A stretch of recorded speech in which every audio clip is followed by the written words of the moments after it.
Balita mula sa lalawigan sa bawat rehiyon ng ating bayan. Dito sa Ang Pilipinas Ngayon.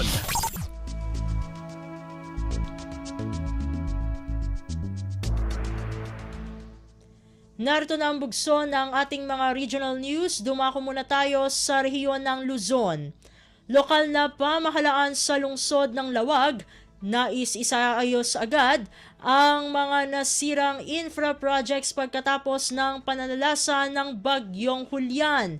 Ang kabuang ulat ihahatid sa atin ni Jude Pitpitan mula sa Lawag.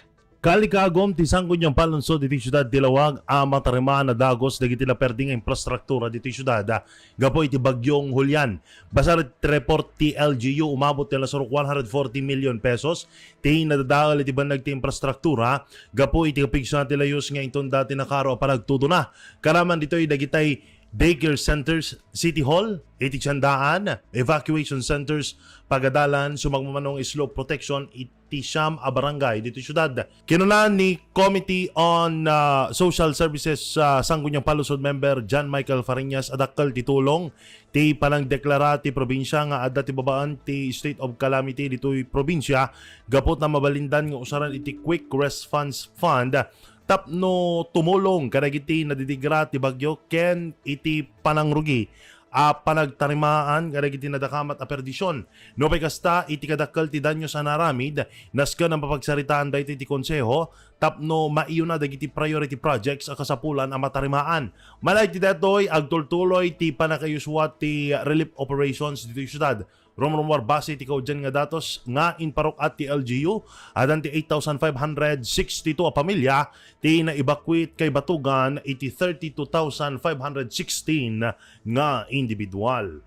Manipod iti syudad ti Lawag, Jude Pitpitan para iti Radyo Pilipinas World Service. Balita mula sa lalawigan sa bawat rehiyon ng ating bayan. Dito sa Ang Pilipinas Ngayon.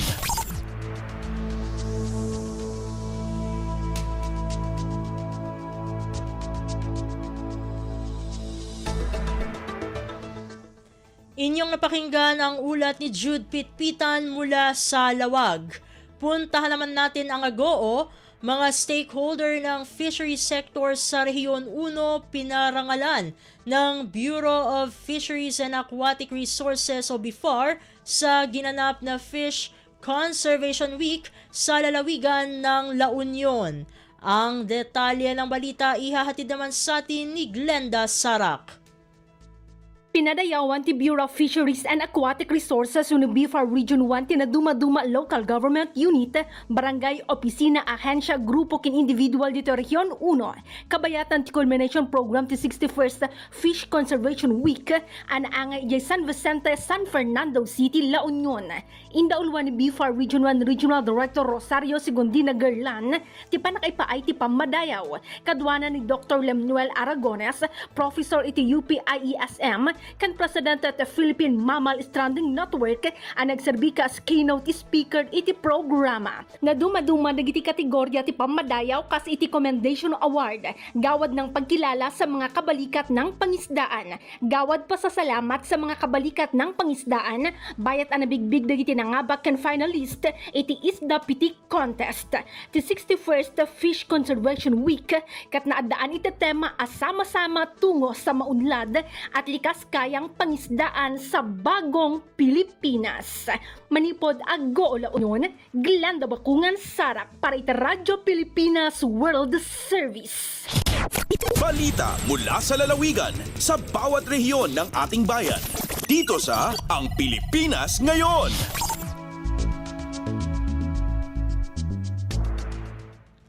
Inyong napakinggan ang ulat ni Glenda Sarak mula sa Agoo.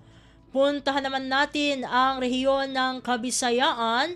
Clean up sa unlicensed establishments na nagbebenta ng fertilizer at pesticides sa Rehiyon 8. Isinagawa ng Fertilizer and Pesticide Authority o FPA Regional Office 8. Ang detalye ng balita ihahatid naman sa atin ni Sok Aberia mula sa Borongan. Nagpapadayon na itong gindudumara cleanup ng Fertilizer and Pesticide Authority FPA Regional Office 8 ang licensed establishments nga nagbabalik dyan fertilizer ug pesticides sa Eastern Visayas. Inato ni ginpahayag ni Mr. Lorito Macabio Jr., Provincial Officer ng FPA Baliran durante ang usapang agrikultura program hadiway ESRP Borongan ng Merkulesan maagahon Oktubre 2. Ginklaro ni Macabio nga adton mga establishment nga waray lisensya pagbabalik dyan fertilizer ug pesticide insasagdahon ng irabuatan nga mag-attenderhan accredited safety dispensing training nga pagbubuhatan sunod nga bulan ha Nobyembre. Ang nasabi nga training kinahanglan antes makapag-apply ng lisensya pagbabalik dyan nasabi nga chemical imports. Samtang aton mariwang establishment ang pagpailaro man nasabi nga paghagid ingko kumpis karon aton iging babalid siya nga mga fertilizer ug pesticide inin aber mapiho nga talwas aton mga parag-uma ug publiko tikanghang kaakibat nga kadelikaduhan na paggagamit na nasabi nga chemical imports sigon kan Macabio. Tikang Syudadhan Borongan, Sok Aberia, Radyo Pilipinas, World Service. Balita mula sa lalawigan sa bawat rehiyon ng ating bayan.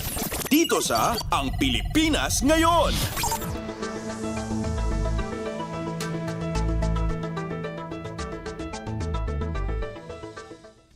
Inyong napakinggan ang ulat ni Sok Aberia mula sa Borongan. Dumako naman tayo sa Sogod, Malfil, nagsagawa ng donation program sa Leyte Regional Prison. Ang kabuang ulat ihahatid naman sa atin ni Ruel Bugnos. Ang Malaysia-Philippines Humanitarian Community con Malfil sa panguna ni Bilitan nagpahigayon og donation program sa Leyte Regional Prison sa Aboyog Leyte kanatong Septyembre 23 hangtod 25 2024. Sa impormasyon nga gipagawa sa Bureau of Corrections con Bucor, ang Malfil midonar og 170 ka mga sets sa hygiene kits ngadto sa mga persons deprived of liberty con PDLs sa LRP Reception and Diagnostic Center con RDC. Ang mga paningkamot nagsiguro nga ang mga PDL adunay access sa magikinanglan nga kahinlo nga nakatampo sa ilang kinatibuk ang kahimsog ug dignidad sulod sa palibot sa bilangguan. Dugang pa sa mga hygiene kits, ang Malfil nagpaigano sa mindfulness-based resilience seminars sa mga PDLs o mga corrections officer 1 trainees. Ang kalampusan sa nangaging nga mga seminar nagpasiog dasab sa kaminungdanon sa kahimsog sa pangisip ug kaligon sa PDL o mga opisyal sa corrections. Ang Malfil nagpaigano sa personality self-assessment sessions alang sa mga COCBC trainees. Kabahin kini sa usa ka programa nga nagtumong sa pagpausbaw sa personal nga kalambuan sa mga trainees, pinaagi sa pagdasig, sa pagpamalandong sa kagalingon o pagpalambo sa kahibalo sa kahimsog sa pangisip. Balita gikan sa Southern Leyte, Ruel Bugnos para sa Radyo Pilipinas sa World Service. Balita mula sa lalawigan sa bawat rehiyon ng ating bayan. Dito sa Ang Pilipinas Ngayon.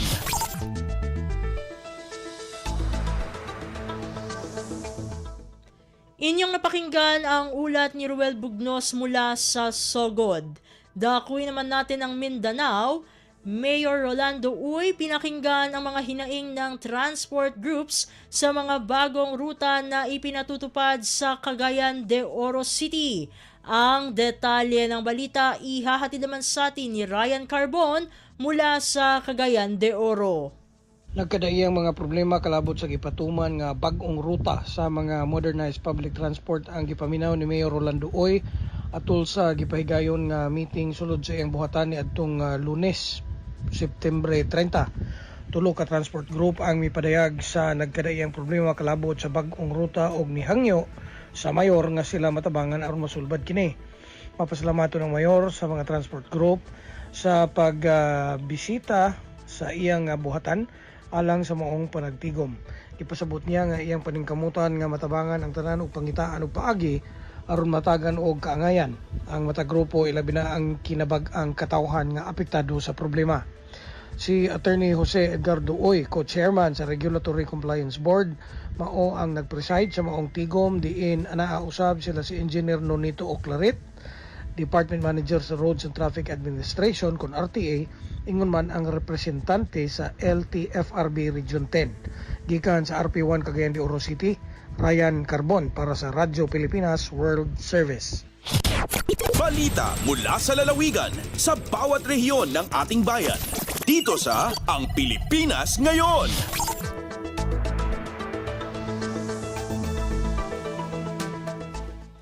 Inyong napakinggan ang ulat ni Ryan Carbon mula sa Cagayan de Oro. Puntahan naman natin ang Zamboanga. Provincial Director ng Zamboanga Sibugay Office nag-ikot sa mga Municipal Police Station at Certificates of Candidacy o COC filing venues sa lalawigan. Narito si Leslie Cubol para sa balita. Gibisitahan ni Police Colonel Bernard Dani Dasugo, Provincial Director sa Zamboanga Sibugay Police Provincial Office, ang mga Municipal Police Station sa lalawigan sa Zamboanga Sibugay.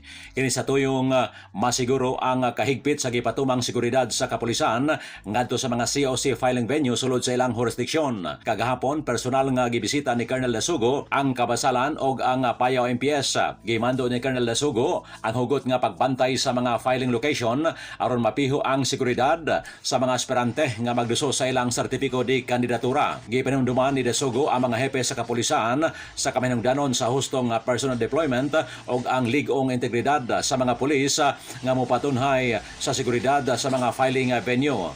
Matod ni Dasugo, mo'y ang tinguha nga matabangan ang COMELEC nga mutunhay o mopatigbabaw ang kahapsay o kalinaw sa proseso sa eleksyon sa Zamboanga, Sibugay. Para sa Hatulang Bayan 2025, Leslie Cubol Agulat, Radyo Pilipinas, Zamboanga. Balita mula sa lalawigan sa bawat rehiyon ng ating bayan. Dito sa Ang Pilipinas Ngayon.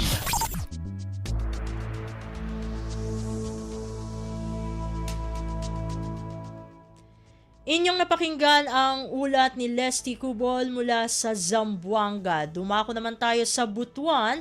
Mga agricultural extension workers sa Caraga Region sumailalim sa pagsasanay patungkol sa science-based technology. Ang detalye ng balita ihahatid naman sa atin ni Jocelyn Morano. Gilusad sa Department of Agriculture, Bureau of Soils and Water Management ang usa ka workshop mahitungod sa soil fertility treatment, localization and location-specific cropping pattern and calendar. Gibutyag ni DA Caraga Regional Director Arlen Mangelen. Ang pagbansay nagtumong patasan ang kahibalo ug kapas sa mga agricultural extension workers sa nagkadayang LGU sa rehiyong Caraga. Sa maong workshop, gi-capacitate ang mga partisipante sa sustainable nutrient management, application sa soil nutrient, soil fertility map ug adoption sa location-specific cropping patterns and calendar. Gidasig ni RD Mangelen ang mga gipailawom sa pagbansay nga gamiton ang nakatunan niining science-based technology ug edukahon ang mga mag-uuma para makatabang nga ma-improve ang productivity niini. Ang saktong impormasyon kalabot na sa sustainable nutrient management, dunay kahigayunan nga ang mga mag-uuma muharong sa mga hagit sa panguma. Gikan sa RP Butuan, kini si Jocelyn Morano para sa Radyo Pilipinas World Service. Balita mula sa lalawigan sa bawat rehiyon ng ating bayan. Dito sa Ang Pilipinas Ngayon.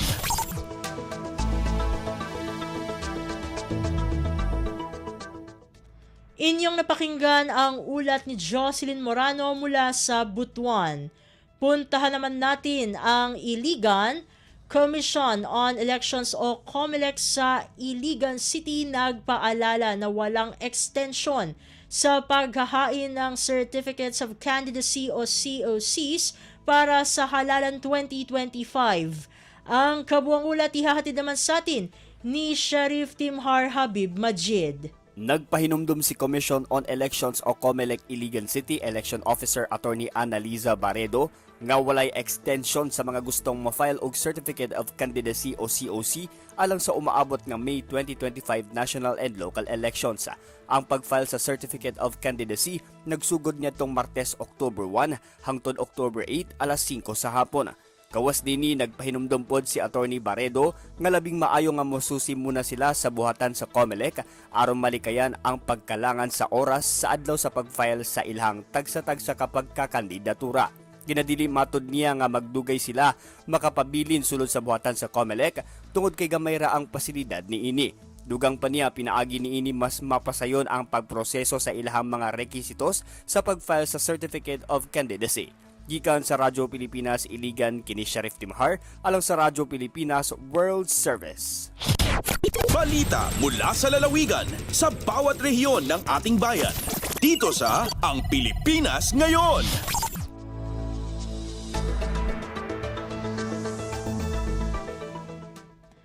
At inyong napakinggan ang ulat ni Sheriff Timhar Habib Majid mula sa Iligan. Dito na nagtatapos ang ating regional news.